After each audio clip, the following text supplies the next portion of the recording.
நம்ம வீட்டு புத்தாண்டு ஸ்பெஷல் சமையல் என்னன்னு பார்த்தலாம் வாங்க. மெனு சொல்கிறேன் பாருங்க. பலாப்பழ பாயசம், சௌச்சௌ கொடமிளகாய் போட்ட சாம்பார், வேப்பம்பூ மாங்காய் ஸ்வீட் பச்சடி. இன்னைக்கு இதுதாங்க பண்ணணும். வேப்பம்பூ கண்டிப்பாக இன்னைக்கு சேர்க்கணும்.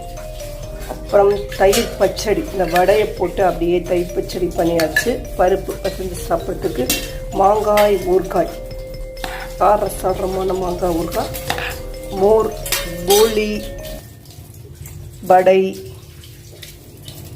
சாதம், பீன்ஸ் கறி,